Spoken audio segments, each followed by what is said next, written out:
Okay, so we're looking at one of the absolute most fascinating paradoxes in the modern automotive world right now. Picture this, Royal Enfield. It's literally the world's oldest continuous motorcycle brand. We're talking about a company whose entire 120-year identity is built on the visceral, thumping, mechanical reality of petrol engines. They literally call it pure motorcycling. But, the world is changing. Emissions regulations are tightening up. So today, in this explainer, we're breaking down Royal Enfield's massive, high-stakes pivot into a silent electric future. We're going to look closely at the new Flying Flea and the Himalayan EV portfolio. So how exactly does a legacy brand electrify without losing its soul? Let's find out. Now, we kind of have to acknowledge the elephant in the room here. As one of our sources perfectly put it, Royal Enfield going electric, it's a bit like watching your grandfather suddenly decide to join TikTok. I mean, it's exciting, sure, but you're probably also a little bit skeptical, right? Fans have grown up dreaming of that classic thumping exhaust note. But RE isn't just slapping a battery onto a classic 350 and calling it a day. No way. They're actually building an entirely new electric ecosystem from the ground up. And to understand how they're bridging their heritage with this totally new future, well, we have to look back at history. Section 1. WWY Heritage Meets Urban Mobility. Now, take a look at that parachute logo. That isn't just for show. Royal Enfield hasn't just launched a new bike, they've created a whole new City Plus sub-brand called Flying Flea. And that name? It's a direct tribute to this super lightweight, rugged 125cc motorcycle from the 1940s that was, quite literally, airdropped in parachutes behind enemy lines to Allied forces in France during World War II.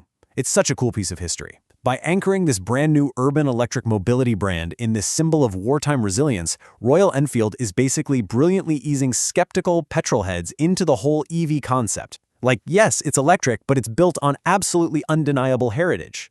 Section 2. Inside the Flying Flea C6.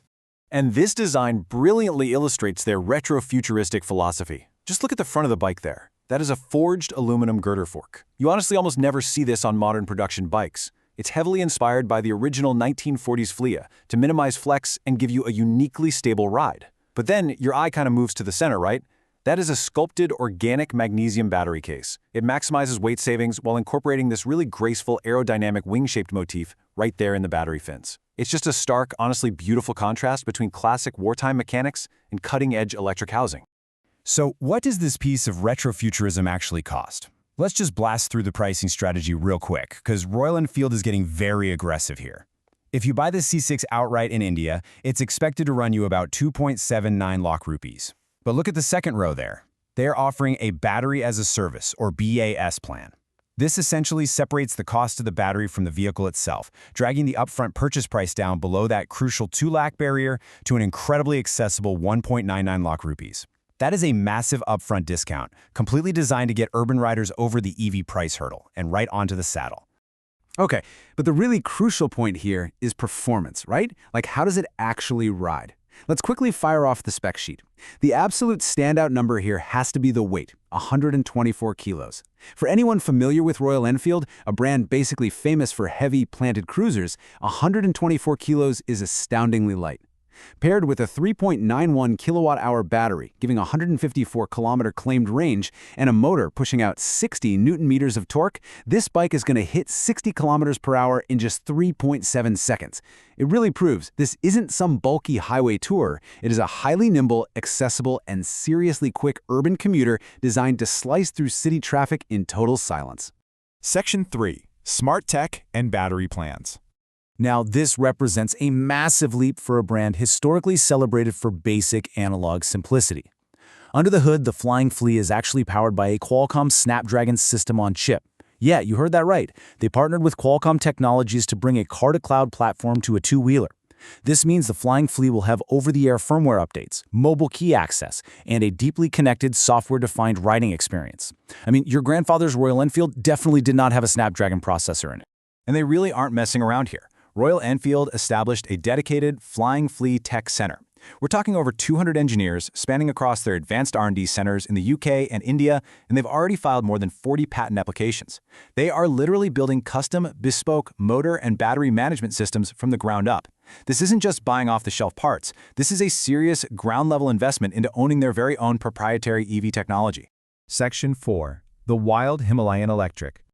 Okay, now shift gears with me for a second because we need to talk about this. 100 PS, which is about 74.5 kilowatts, and a massive 14 kilowatt-hour battery. This is the Himalayan electric prototype. To put that into perspective, this is a massive escalation in capability compared to the Flying Flea's 15 kilowatts. Actually, this testbed packs a larger battery than even some of the absolute most aggressive, high-performance electric motorcycles currently on the Indian market. It is wild. So here's what we know about this prototype so far. It's estimated to arrive around late 2026 with a pretty premium price tag of roughly 7.5 lakh rupees. This is Royal Enfield's ultimate commitment to high-performance, leisure-focused electric adventure riding. It maintains that lean, rugged look of the petrol Himalayan, sure, but it features super high-end, off-road ready components. We're talking a golden, upside-down fork and an all-ins gas-charged monoshock. With 4 distinct riding modes and a top speed easily clearing 120 kilometers per hour, this testbed proves they really aren't just thinking about city streets anymore, they are coming for the mountain passes for sure. Section 5. Future of Pure Motorcycling. Now the key takeaway here is reassurance. For the purists out there, don't panic. Royal Enfield is making it abundantly clear that their beloved petrol models, the classics, the Bullets, the Interceptors, they are absolutely not dying tomorrow. They're going to keep building those emotional, thumping engines we all love. But simultaneously, they are strategically securing their next 100 years by launching the Flying Flea and partnering with companies like the Spanish electric motorcycle brand Stark Future. They are actively defining a long-term EV strategy to meet global market shifts long before they're actually forced to. It's a really smart play. And that leaves us with a pretty provocative dilemma to think about. The Flying Flea, while it might not have the absolute longest range or the absolute highest top speed on the spec sheet when you compare it to some of these newer electric startup competitors, but it has soul, right? It has a story. So I have to ask you, would you trade 100 kilometers of extra battery range for the feeling of riding a genuine piece of Royal Enfield history, completely reimagined for the modern city? I want you to weigh that heritage against the raw specs and let me know your choice in the comments down below. Thanks so much for joining me on this explainer, and I'll see you on the next one.